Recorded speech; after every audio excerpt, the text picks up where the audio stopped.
అనుసారంగా అంటే ఉదయం 4 గంటలకే రావాల్సినంత అవసరం ఏముంటది? తెలంగాణలో అప్రకటిత ఎమర్జెన్సీ ఏమైనా కొనసాగుతుందా? అంటే రేవంత్ సర్కార్‌ను ప్రశ్నిస్తే భయమైపోతుంది. నిన్న ఎర్రోల శ్రీనివాస్ అక్రమ కేసులకు సంబంధించి చూసాం. ఇదే కేసుకు సంబంధించి నిన్న బెయిల్ తెచ్చిన అడ్వకేట్ లక్ష్మణ్ గారు ఉన్నారు. వారితో మాట్లాడే ప్రయత్నం కూడా చేద్దాం. లక్ష్మణ్ గారు గుడ్ మార్నింగ్ అండి. అసలు నిన్న ఎర్రోల శ్రీనివాస్ గారి అరెస్ట్‌కి సంబంధించి అసలు ఏం జరిగింది? ఆ కేసులో ఎలాంటి ఎఫ్ఐఆర్‌లు నమోదు చేశారు? నాంపల్లి కోర్టు ఏమన్నది? అసలు పోలీసులు వ్యవహరించిన తీరేంటి? క్లియర్ గా రంజిత్ గారు నిన్న ఎర్రూరులో శ్రీనివాస్ గారిని అరెస్ట్ చేయడం అయితే దట్ ఈస్ ఇల్లీగల్ అని క్లియర్ గా మాకు అంటే రిమాండ్ రిపోర్ట్ చూస్తే అర్థమవుతుంది. ఓకే. ఇదే కేసులో పాడి కౌశిక్ రెడ్డి గారు కంప్లైంట్ చేయబోతే రిటర్న్ గా తనే ట్రెస్పాస్ చేసినట్టు పోలీస్ స్టేషన్ కి వెళ్తే ట్రెస్పాస్ కేసు పెట్టారు. పోలీస్ స్టేషన్ కి వెళ్తే విధులకు ఆటంకం కలిగించినట్టు పెట్టారు 132 బిఎన్ఎస్ యాక్ట్ అనేది.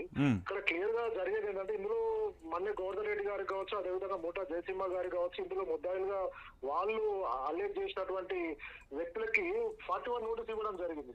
ఇక్కడ ఎర్రలో శ్రీనివాస్ కి ఎలాంటి నోటీస్ ఇవ్వకుండా, ఎలాంటి వాట్సాప్ లో గానీ ఇంటికి వచ్చి కానీ ఎలాంటి 41 నోటీస్ ఇవ్వకుండా ఇల్లీగల్ గా పొద్దున నిన్న 5 o'clock కి ఆయన ఇంట్లోకి వెళ్ళి ఇల్లీగల్ గా తనను అరెస్ట్ చేయడం జరిగింది. దీని మీద మేము కోర్టులో కూడా నిన్న అది మూవ్ చేయడం జరిగింది. రిమాండ్ ను కూడా రిజెక్ట్ చేయమని జడ్జి గారిని అడగడం జరిగింది. ఎక్కడ డ్యూ ప్రాసెస్ లా ఎక్కడ వాళ్ళు ఫాలో కాకుండా, అదే విధంగా ఫ్యామిలీ మెంబర్స్ ఇంటిమేషన్ ఇవ్వకుండా, అదే విధంగా గ్రౌండ్స్ ను ప్రాపర్ గా మెన్షన్ చేయకుండా, అంటే ఈయనకు సంబంధం లేకుండా, అంటే నిజంగా ఎర్రలో శ్రీనివాస్ గారు ఎక్కడ కూడా గవర్నమెంట్ పోలీస్ ఆఫీసర్ విధులకు భంగం కలిగించినట్టు కావచ్చు, అదేవిధంగా అన్లాఫుల్ అసెంబ్లీ చేసినట్టు కావచ్చు, అదేవిధంగా ట్రెస్పాస్ చేసినట్టు కాబట్టి ఎక్కడ కూడా ఆధారాలు అనేది వాళ్ళు కోర్టులో షో చేయలేదు. రిమాండ్ రిపోర్ట్ లో కూడా వాళ్ళు చెప్పలేదు. ఈ విషయాలన్నీ మేము కోర్టు దృష్టికి తీసుకెళ్లాం. నిన్న ఇమీడియట్ గా కోర్టు వాటిని పరిగణలోకి తీసుకొని 5,002 షూరిటీస్ బెయిల్ ఇవ్వడం జరిగింది. ఓకే. ఈ తెలంగాణలో ఈ అంటే అనూహ్యంగా కూడా పోలీసులు వచ్చి నోటీసుల పేరుతో అరెస్టు చేయడాన్ని ఒక అడ్వకేట్ గా మీరు ఎలా చూస్తారు?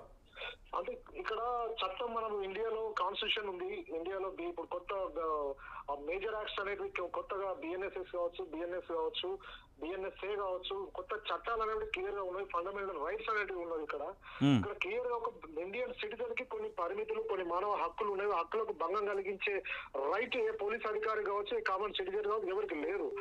తెలంగాణలో మనం చూస్తాం గత సంవత్సర కాలంగా అంటే ఓన్లీ పోలీస్ ఇష్యూసే కాదు రంజిత్ గారు, పోలీస్ స్టేషన్ ఎఫ్ఐఆర్సే కాదు, ఎనీ కేసెస్ హైదరాబాద్ చూసుకోండి, నోటీస్ ఇవ్వకుండా కూల్ చేయడం, నోటీసులు ఇవ్వకుండా అరెస్ట్ చేయడం, నోటీసులు ఇప్పుడు చాలా అంటే ఎట్లా ఇల్లీగల్, అంటే వాళ్ళు లాను కూడా వైలేట్ చేస్తున్నారు, కాన్స్టిట్యూషన్ కూడా వైలేట్ చేస్తున్నారు.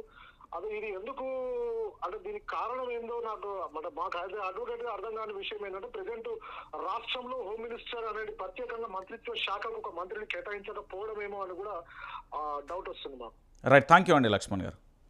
రైట్, మొత్తానికి చూశారు కదా, తెలంగాణ రాష్ట్ర వ్యాప్తంగా అప్రకటిత ఎమర్జెన్సీ అంటే 7వ గ్యారంటీ కింద అప్రకటిత ఎమర్జెన్సీ కొనసాగుతుంది అని కేటీఆర్ గారు చెప్పినట్టుగా వాస్తవానికి కూడా అదే జరుగుతుంది. ఎందుకంటే నోటీసులు ఇవ్వడానికి ఎర్రోల శ్రీనివాస్ గారి ఇంటికి ఉదయం 4 గంటలకు వెళ్లాల్సిన అవసరం ఏంటి?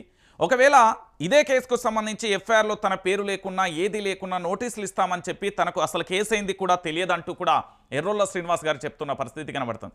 ఈ కేసులో 4 గంటల నుంచి హైడ్రామా చేసి మొత్తానికి ఉదయం 10 గంటలకు అరెస్టు చేసి తీసుకెళ్లిన పరిస్థితి కనబడుతుంది. ఓ పక్కన మాసప్ ట్యాంక్ కానీ ఇతరత్ర తీసుకెళ్లిన పరిణామాలు మనం చూస్తున్నాం. అంటే పూర్తిగా కూడా ఇక్కడ ఏ విధంగా అరెస్టులు చేస్తారు, ఎందుకు ఈ విధంగా వ్యవహరిస్తారు అనేది కూడా మనం వేచి చూడాల్సిన పరిస్థితి అయితే కనబడుతుంది. సో దీంతో పాటుగా ఎర్రోల శ్రీను అరెస్టుకు సంబంధించి మనమైతే చూసాం. సో మొత్తానికి డాక్టర్ లక్ష్మణ్ గారు కూడా పూర్తిగా విషయాలను అయితే బయట పెట్టిన పరిస్థితి కనబడుతుంది. ఇది ఇలా ఉంటే ఇటు మరోవైపు తెలంగాణ రాష్ట్ర వ్యాప్తంగా ఇంకొక అంశం కూడా చర్చనీయాంశంగా మారుతున్న పరిస్థితి కనబడుతుంది. ఇది మీ అందరికీ తెలవాల్సిన పరిస్థితి కనబడుతుంది.